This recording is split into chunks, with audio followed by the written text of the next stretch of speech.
जैसे जैसे देश आगे बढ़ रहा है, पेट्रोल पंप की जो रिक्वायरमेंट है वो बदल रही है और पेट्रोल पंप अब सिर्फ पेट्रोल पंप नहीं रह गया, वो एक एनर्जी स्टेशन हो गया। यानी कि हर तरीके का कम्यूट जो आप करते हैं, उस सब के लिए पूरा सॉल्यूशन पेट्रोल पंप पे होगा। और हमारे साथ खास बातचीत के लिए हैं बीपीसीएल से प्रदीप गोयल सर। सर, किस तरीके से पेट्रोल पंप बदल रहा है और कैसे वो एक एनर्जी स्टेशन बन रहा है? देखिए, इस समय पेट्रोल पंप के क्षेत्र में 3 या 4 तरह से मैं देखूँगा बदलाव आ रहे हैं। एक बदलाव आ रहा है कि एक तरफ आपको बायोफ्यूल चाहिए, तो एथेनॉल ब्लेंडिंग हो रही है। दूसरी तरफ कस्टमर की अल्टरनेट फ्यूल की डिमांड आ रही है।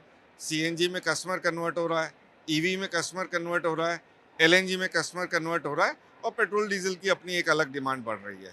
तो जहाँ तक पेट्रोल पंप का सवाल है, हमारी ये पूरी कोशिश है कि हर तरह की मोबिलिटी का सॉल्यूशन बीपीसीएल हर अपने कस्टमर को प्रोवाइड करे, चाहे वो ईवी कस्टमर हो, सीएनजी हो, एलएनजी हो या पेट्रोल डीजल हो या bio even ethanol blended fuel हम हर जगह आज दे ही रहे हैं।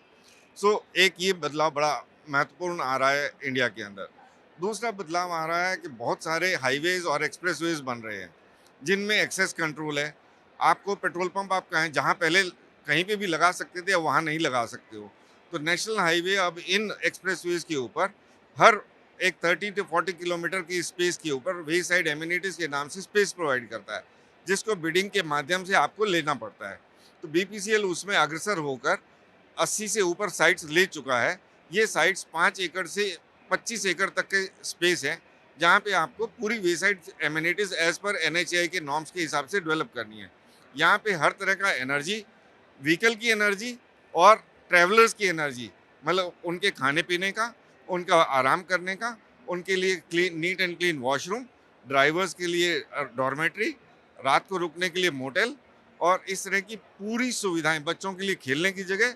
तो complete energy stations we call it, जहाँ पे energy for vehicle, energy for traveller दोनों की पूरी बीपीसीएल ज़रूरत पूरी करेगा। ये आपने अच्छी tagline the, energy for traveller, energy for vehicle. Sir, आपने कहा कि बिडिंग के ज़रिए आप बहुत सारी चीज़ों को एक्वायर कर रहे हैं ताकि ये जो स्टेशन लगाने की प्रक्रिया वो ज़्यादा स्मूथ हो जाए, फास्ट हो जाए। अभी तक की क्या स्टेटस है और आगे कितना लक्ष्य है इस साल के लिए अगर बात करें तो? देखिए, अभी तक जैसे मैंने आपको बताया बीपीसीएल 84 बिडिंग के माध्यम से ले चुका है। जैसे-जैसे हाईवेज़ कंप्लीट हो रहे हैं, हम उनको एनर्जाइज़ कर रहे हैं। जैसे बड़ौदा के पास वीके 2 एक आउटलेट है जो एनएचएआई ने हमें दिया था, उसमें अभी हम दोनों साइड ऑपरेशनलाइज़ कर चुके हैं। ऐसे हम 15 से 16 जगह हैं जहाँ पे ऑलरेडी हम फ्यूल सेल स्टार्ट कर चुके हैं। नॉन फ्यूलिंग ऑलरेडी स्टार्ट हो गई है, कहीं पार्टली है, कहीं बैलेंस कंप्लीट की जा रही है। बैलेंस इस साल में कम से कम अनदर 7 टू 8 प्लेसेस वो हैं जहां हम उम्मीद करते हैं जैसे ही ट्रैफिक स्टार्ट होगा हम भी उसके साथ साथ अपनी फ्यूलिंग स्टार्ट करेंगे। ये भाई भी पिछले 6 महीने के अंदर गंगा एक्सप्रेसवे वहाँ पे पूरा 700 किलोमीटर में जो अडानी डेवलप कर रहा है यूपी गवर्नमेंट के लिए, वहाँ पे सातों डब्ल्यूएस से बीपीसीएल ने एक्वायर किए हैं। वहाँ पे जब बहुत तेज़ी से हमारा काम चल रहा है, जैसे ही एक्सप्रेसवे स्टार्ट होगा और उधर हमारे सातों के सातों डब्ल्यूएसएस तैयार होके पब्लिक की सर्विस के लिए तैयार होंगे। सर, इतने सारे पेट्रोल पंप बना रहे हैं, तो क्या पेट्रोल के दाम भी आगे-पीछे कुछ होंगे क्या? नहीं, देखिए पेट्रोल का दाम का पेट्रोल पंप के आने से कोई आपस में दोनों का कोई मेल नहीं है। पेट्रोल के दाम आपको पता है इंटरनेशनल क्रूड सप्लाईज के डिपेंड रहता है। इंटरनेशनल मार्केट में जैसी प्राइसिंग रहती है उससे इम्पैक्ट हमारा इंडियन मार्केट का प्राइसिंग रहता है।